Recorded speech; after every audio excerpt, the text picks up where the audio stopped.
Good morning and welcome to another fantastic edition of Plus Sport Special. We do this every Saturday to give you the latest in the world of sport. Apologies for coming a little bit later than the scheduled time. I'm sure a lot of our viewers across the globe are waiting 11. But sorry, we're all trying to make sure that we give you what you need to know. I won't be doing this alone. I am Mudashiru Shitu. If you're joining us for the first time, I have a very respected guest in the column that's going to be part of the show. Someone that has done so well when it comes to sport in the country. He has been to as many as 6 World Cups. And these are this is a special person that many of us in this job look forward to. And I welcome you, Mr. Kunle Solaja. It's good to have you on the show. Okay, it's good to have you on the show, sir. Thank you very much. Yes, let's start on a more lighter mood. How many World Cups have you been to? I mean, I saw some, so that next time I'll be specific about the many World Cups you've been to and you've covered. Yeah, thank you very much. I've been to 9 World Cup editions. 9 World Cup editions? Yeah. The first was when? Italia 90, followed by US 4, France 98, Japan, Korea 2002, Germany 2006, South Africa 2010, Brazil 2014, Russia 2018, and Qatar 2022. And I'm sure you're trying to make the next World Cup. That will make it 10. Like Sima, as they say in the Spanish football, when you hit 10. Okay. The whole world was, the whole Nigeria rather, I can also say the whole continent of Africa, we're looking at several World Cup qualifiers, and the one that concerns Nigeria so much has to do with the game against Bafana, and it was not what we expected in that game between the Super Eagles and the first competitive game of Fini the George, and also against Bafana. Your opinion on what went on in that game and the outcome? Well, I must confess that was a 1-1 draw of fading hopes. We've never had this. We've never had it this bad before. Yesterday's match was Nigeria's 115th World Cup qualifying match. Okay. And never had we ever had 3 consecutive World Cup qualifying matches without a win. It has happened now. So it's very disheartening, and it appears it may take a while before we can think of whether we will qualify or not, because certainly topping the group and picking the ticket looks very, very, very remote. And even coming second and getting qualification for a playoff is also looking very, very dicey, because with just 3 points from 3 matches, that's what it means is that we have lost 6 points in possible 12 we are supposed to get. I mean, a possible 9 that we are supposed to get. And going for another match on Monday gives people very, very remote thought of Nigeria making it. Where should this, because this is not just a game that the consequence of this game has to do with the other games. What should happen? Do you think there should be a blame, or there should be, I mean, we should just hope for the better in the next games, or why do we have to draw against South Africa in such a game that we needed so much win? To start with, let us go back to the time the draws were made in July last year. Everybody, in fact, the FIFA president himself thought Nigeria had the best of opportunities to qualify, because apart from Bafana that was rated in the continent, all the other 4 teams that we are grouped with are very, very unrated. And incidentally, we've gone off to a very poor start we've never had this poor start in any World Cup qualification since 1960, when we first played the qualification match. We have never had this so bad. Playing against Lesotho at home and drawing 1-1. And if you look at the 3 matches we have drawn, we had to labor to get those draws. Otherwise, we were almost losing those matches. And I'm not too confident. I'm being very, very realistic that we can get the result in the match against Benin on Monday.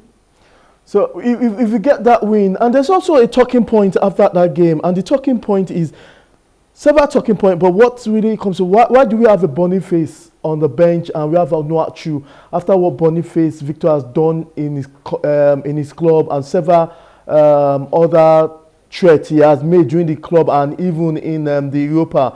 Why do you, because when we saw the lineup and we saw Onuachu ahead of a Boniface, even Onuachu ahead of a Murphy there, so we're all concerned.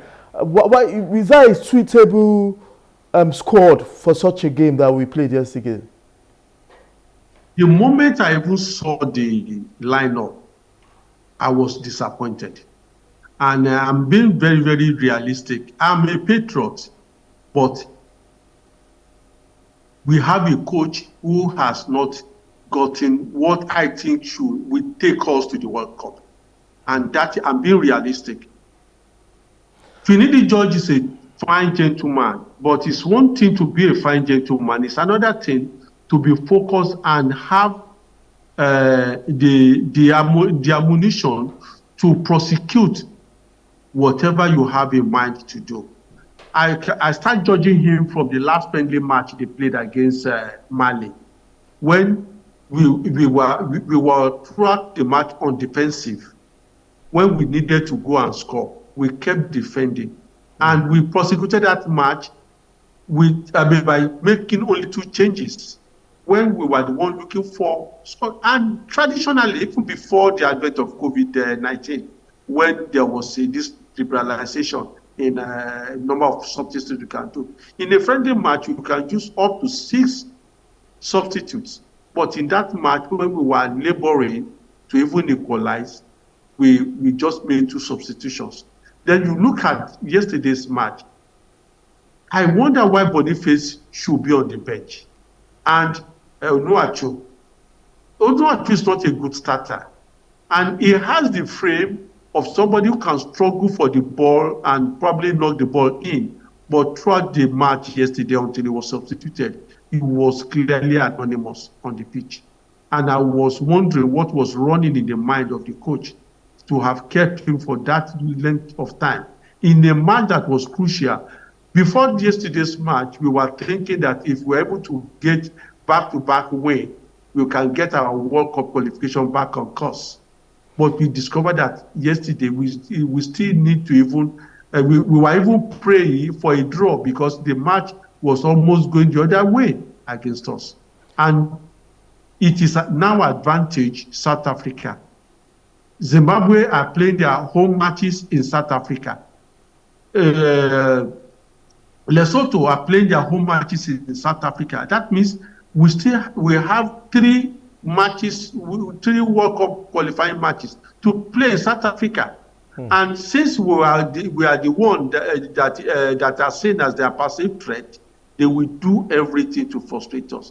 And we ought, if we have right-thinking people running the football, the technical department, they should have seen all these things and put into place a foolproof program in which we will not be struggling now. I'm sure Nigeria is hearing that we have other games to play in South Africa. Lesotho will be in South Africa. Zimbabwe will be in South Africa. And that means you have to visit South Africa for almost like 3 times this year. And it's an advantage for South Africa. What do you think should happen in the next game? What do you think? I hope every other person that concerned is hearing. What do you think should happen in the next game as we are not in the right position, the second to the last on the log table? The next game is against Benin Republic. And since we have flubbed our chances, they may now think that this is their own chance. Unfortunately for them, they are playing away from home.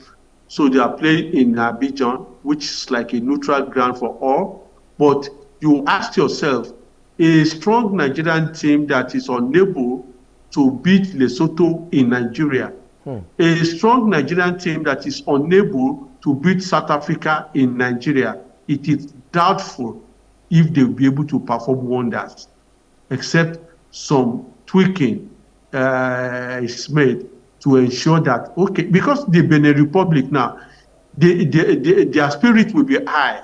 They know that the Super Eagles are beatable.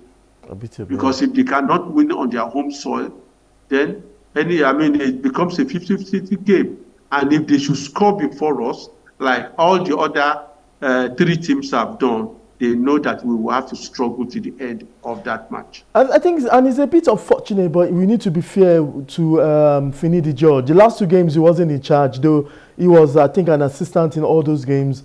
And the 3rd game, with new hope and new aspiration, didn't even get him what to expect.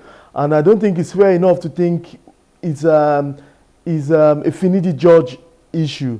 But rather, I think the Super Eagles or the coaches before Finidi George are not getting, also inclusive Finidi George. Why is this? Why is this so, let me use the word worrisome, that we are unable to know that the last 2 games was a goal before we drew the game? And what is there no lesson that we did not change in this particular one? To start with, I don't think it is fair to try to exonerate Finidi George. He was part of the last regime, the last coaching crew of the Super Eagles. He was the assistant. That's one. Then number 2, this is his 3rd match. Apart from the first match, friendly match played against Ghana in Marrakesh, which was a 50-50 distance, which we virtually won 2-1. This is his 3rd match, and we have not really seen the stamp of authority. We have not seen any change from what we saw during the era of Pesero and this current era. It's not enough for you to have good materials in camp. It is also incumbent on you to know how to sort out those materials and know the mix that will come out to make the team a solid one. The South Africans that we labored to draw with yesterday, they had their own internal problem. It might interest you that about 6 of their players were nursing injuries ahead of that yesterday's match. The bulk of the team is made from players from Mamelodi Sundowns, and they said because they had hectic season, they have to play in their domestic league.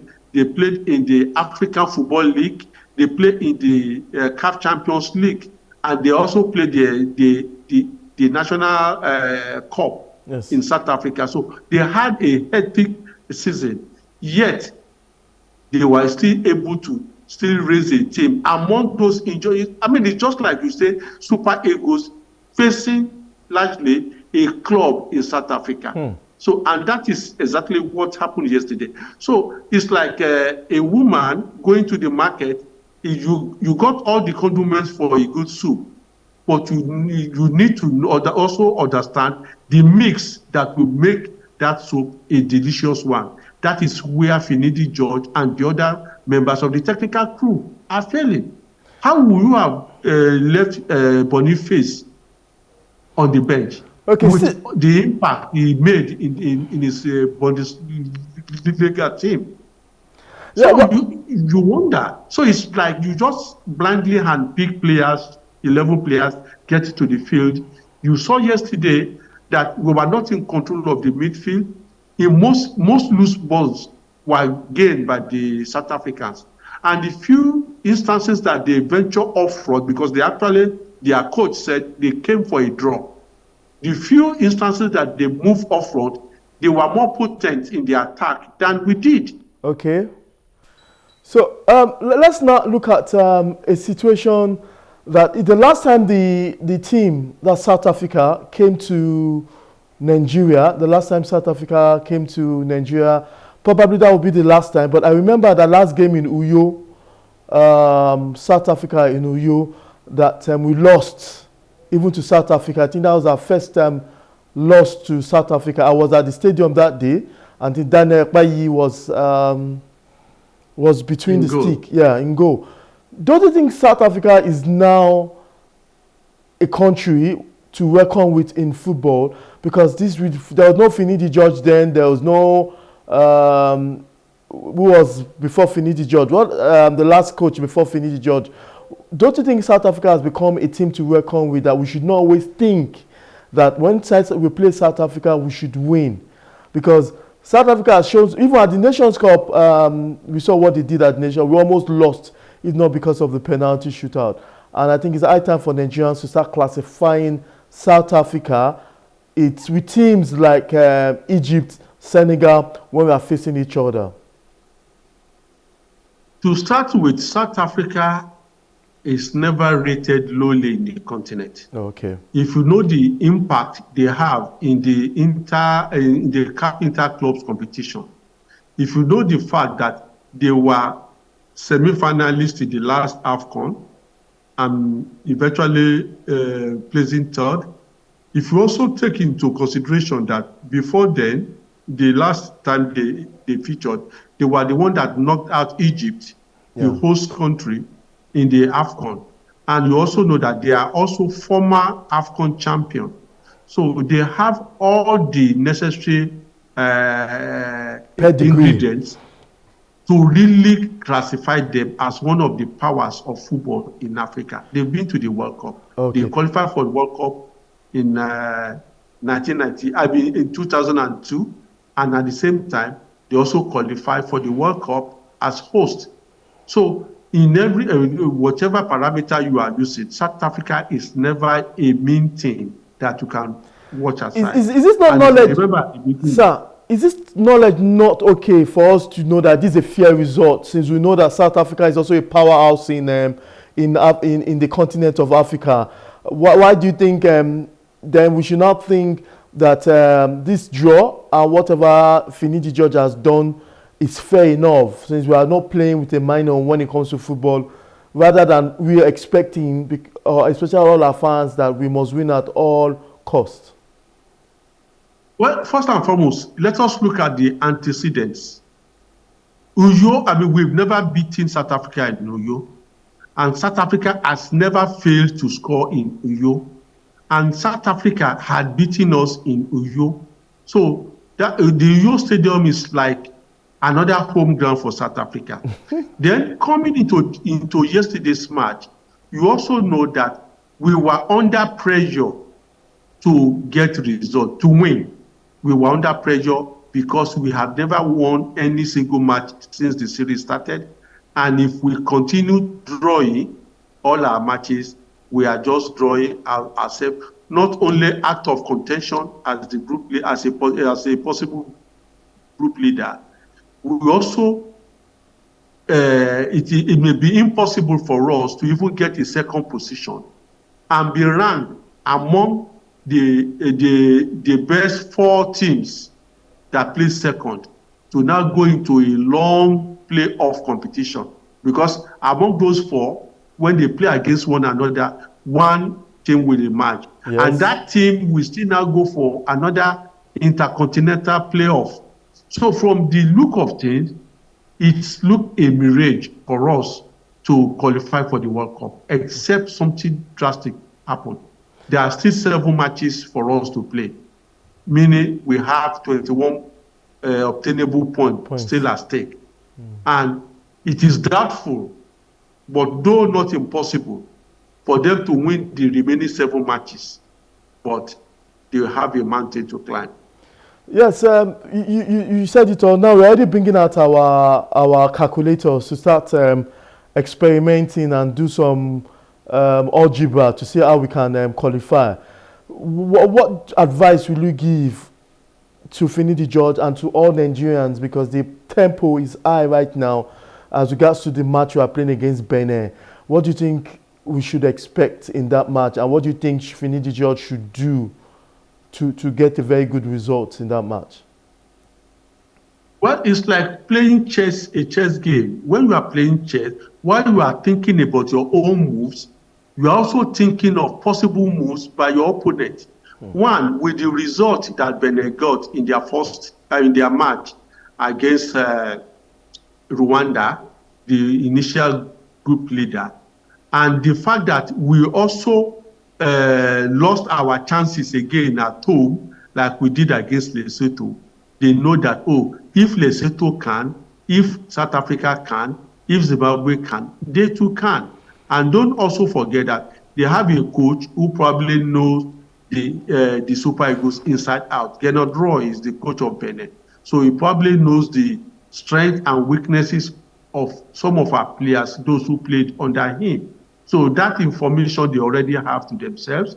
And at the same time, we also know that their spirit is also high, that if they are able to get that match, if they're able to get full point, that takes them almost competitive to head the group. Okay. So it is a 50-50 situation. While we are more now under pressure than Benin Republic. Benin Republic, if they draw that match, well, that means in possible 6 points, they've been able to obtain 4. And that will mean that in possible 6 points obtainable, we were only able to get 2. And that will probably further complicate our situation, our chances of qualifying. Now, see, it's obvious that if you continue this way without nothing impactful from South Africa or Nigeria, we'll probably be seeing somebody going to the World Cup for the first time in this group. If South Africa or Nigeria doesn't do the needful to revert their present situation, because even South Africa with the result is a fair one for them, but they're not in the first 2 on the log table. We have Lesotho, Rwanda, Zimbabwe. Is there any possibility of any of them qualifying to the World Cup ahead of us, ahead of the 2 notable names, Nigeria and South Africa? And each of them is likable. The possibility exists. Consider that the unlikely leaders are Lesotho, leading the group now. Now, the bottom place team is Zimbabwe, and they are faced on Tuesday, they'll be facing South Africa and South Africa. The likelihood of Zimbabwe beating South Africa is very remote, even though it is not impossible. So, and that is where the Nigerian factor comes in. When we box ourselves into this kind of situation, we all go for our calculator, trying to calculate if this happens in this other way, because we've never had our destiny in our hands. We now have to depend on results elsewhere to know whether we'll be able to qualify. To start with, the possibility, South Africa now had, I think, 4 points now. They are 4 points. If they win on Tuesday, which is very, very likely, they go to 7. If we lose against Benin, we go to 3. If we draw, we go to, if we lose, we remain at 3. If we draw, we have 4. So the only option we have 0 option. The only option we have is just to win. And now winning, to take us to 6 points, winning is not just winning. We also now need the goals, because we have 0 goal difference. Okay. As against a team like Lesotho now, that already has +1. And because there is the possibility of tying on points in the final calculation, the goal difference will come. So we have the scorers in our team, but we don't have the ability to combine them, to make them, to bring out their potency. Okay.